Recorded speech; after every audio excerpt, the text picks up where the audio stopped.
nós seguimos com esse assunto de muita apreensão no meio de produção rural, que é a votação agora, provavelmente nesta terça-feira, do marco temporal.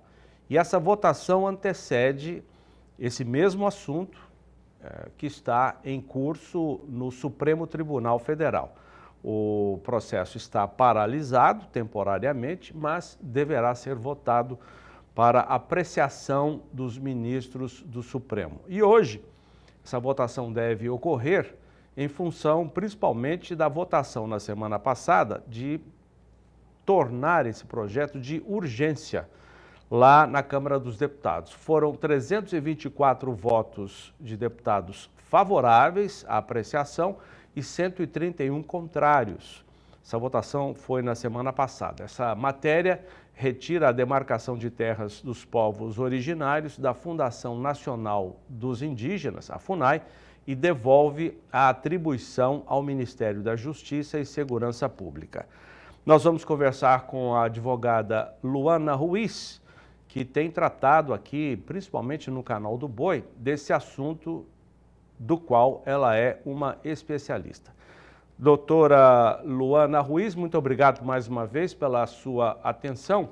O que há de diferente entre esse projeto que pode ser votado hoje na Câmara e aquele que está, embora paralisado temporariamente, no julgamento no Supremo Tribunal Federal?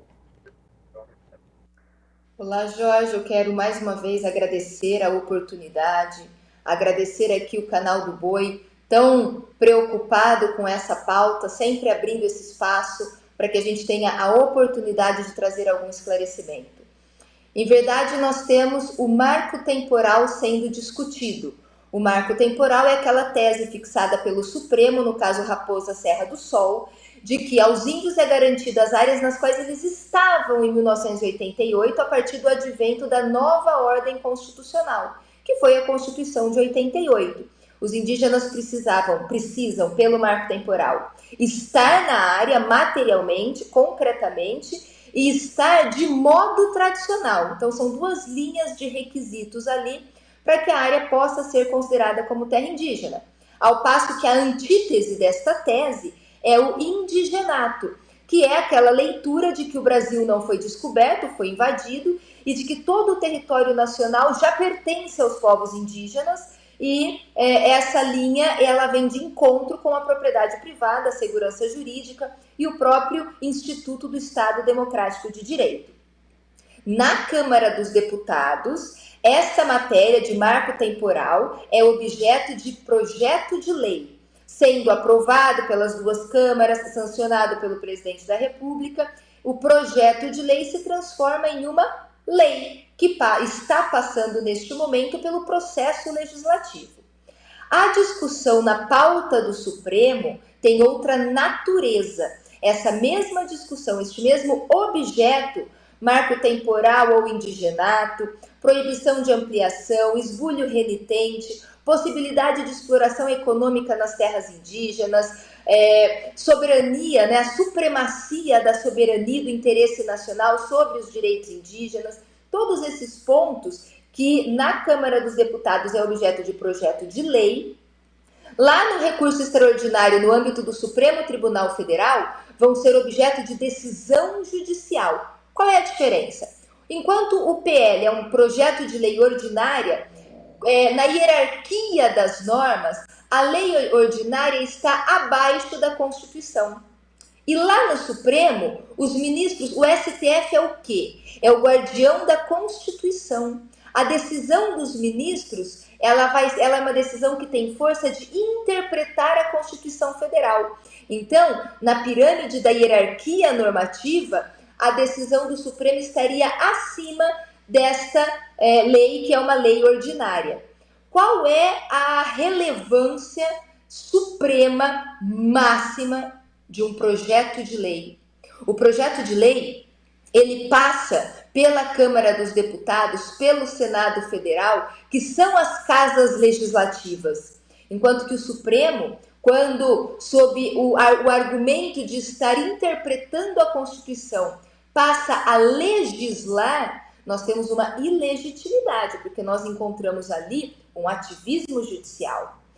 Da mesma forma, esse ativismo judicial, ele não tem respaldo na democracia. São 11 ministros nomeados, enquanto que no Congresso Nacional nós temos os 513 deputados, mais o universo dos senadores que foram democraticamente eleitos pelo voto direto, e ali sim nós temos a representação da vontade do povo, da vontade da nação brasileira. Então, o que difere projeto de lei no universo do legislativo e decisão judicial no âmbito do Supremo Tribunal Federal é a natureza. Um é o processo legislativo democrático e o outro é a interpretação da Constituição, que quando vai além está legislando de forma não correta em um verdadeiro ativismo judicial. Queria falar de duas situações, dois projetos diferentes, mas que têm alguns pontos em comum, pelo menos nas discussões ideológicas entre deputados que hoje fazem parte da base do governo e aqueles que fazem parte da bancada de oposição. Um é esse projeto do marco temporal e o outro é aquele que muda a estrutura dos ministérios do governo, fazendo trocas, por exemplo, o CAR sai de um órgão, vai para outro, enfim, tem chamado bastante atenção na Câmara Federal. Existe alguma relação, ainda que seja indireta, entre esses dois temas que estão em discussão na Câmara? Um pode interferir positiva ou negativamente no outro? Falando um pouquinho sobre essa questão da estrutura do governo, né, de abertura ou exclusão de ministérios e das competências, porque o que está sendo discutido, que é do nosso interesse, é onde vai ficar a competência de demarcação de terras indígenas. O atual governo cria um novo ministério, que é o Ministério dos Povos Tradicionais, tira a FUNAI de dentro do Ministério da Justiça e coloca a FUNAI nesse Ministério aí dos Povos Tradicionais, e isso é que foi objeto dessa discussão. Neste ponto específico, com certeza tem uma relação umbilical com o que nós estamos discutindo, tanto no PL 490 quanto na questão da decisão do Supremo. Por quê? Porque o PL 490 ou a decisão do Supremo vão estar definindo conceitos, vão estar definindo ali o estatuto jurídico da demarcação de terras indígenas, indigenato e marco temporal basicamente. Mas esse processo de demarcação vai estar aonde? Vai estar verticalizado na esfera do Poder Executivo, lá na caneta da Sônia Guajajara, que é a ministra do Ministério dos Povos Tradicionais? Nós temos segurança jurídica ou a imparcialidade necessária quando a caneta da demarcação está nas mãos de uma mulher indígena que tem um histórico aí de luta e de busca por demarcação quanto mais melhor? Esse é o X da questão. O que acontece em relação à estrutura do governo? Todo governo, quando assume o poder, no 1º de janeiro, quando ele toma posse, ele edita uma medida provisória. Bolsonaro fez isso em 2019 e vocês vão se recordar comigo. Bolsonaro assume e em 1º de janeiro de 2019, ele edita uma medida provisória. É a medida provisória estruturante. Quantos ministérios teremos e onde ficarão as competências de cada ministério. E o Bolsonaro faz o quê? Ele pega a FUNAI, ele retira a FUNAI do âmbito do Ministério da Justiça e coloca a FUNAI lá no Ministério dos Direitos Humanos, da então ministra Damares. E ele retira de dentro da FUNAI a competência de demarcação de terras e leva para dentro do INCRA, que passou a estar no guarda-chuva do Ministério da Agricultura. E o que fizeram os ativistas, os partidos políticos, questionaram: como podemos pegar a demarcação de terras indígenas e colocar na caneta de uma ruralista, por eles chamada de ruralista, que era a nossa ministra Tereza Cristina? O Congresso Nacional, a Câmara dos Deputados, não concordou com essa estrutura que o Bolsonaro havia feito, retirou a competência de demarcação de terras lá da ministra Tereza e devolveu para o Ministério da Justiça, que era, à época, o ministro Moro. Agora vem a esquerda, quando assume o poder, quer pegar a demarcação de terras e colocar na caneta de um indígena. Fugindo pouco da técnica, né? Pau que bate em Chico, bate em Francisco. Se não podíamos nós colocar a competência de demarcação de terras indígenas na caneta da ministra Tereza, que, diga-se de passagem, estava com essa competência pelo seu conhecimento técnico, inclusive eu, como uma estudiosa da questão de demarcação de terras, acompanhei a ministra Tereza e tive a oportunidade, ao lado do secretário especial Naban Garcia, que estava à frente da Secretaria Especial de Assuntos Fundiários, eu estava lá também, por conta do conhecimento técnico. Se nós não pudermos fazer isso em 2019, não pode hoje um governo de esquerda criar um Ministério dos Povos Indígenas, dos povos tradicionais e colocar a caneta de demarcação lá. Nós não teremos lisura, nós não teremos imparcialidade, que é o que buscamos. Provavelmente, alguns argumentos serão usados por aqueles que são contrários ao marco temporal, ou seja, querem demarcação de mais terras aos povos originários. E eles vão levar informações de estudos que dizem que as demarcações, novas demarcações, contribuem para a preservação da Mata Atlântica. E ainda que o marco temporal abre uma brecha para garimpo, estradas e hidrelétricas em terras indígenas. O que a senhora pensa sobre esses argumentos? Uma coisa importante de nós destacarmos é a questão da exploração econômica em terras indígenas. Nós sabemos hoje que as comunidades indígenas anseiam pela possibilidade dessa exploração econômica para eles, para a subsistência deles e para que eles alcancem essa independência econômica. Nós temos comunidades indígenas hoje produtores de café que exportam o café. Nós temos os parecis que plantam, que geram ali cerca de, eu não sei se 20 ou 50 milhões de reais ano, dependendo da área que plantam na safra. Nós temos comunidades indígenas hoje desenvolvendo projetos de exploração do turismo, de exploração do artesanato.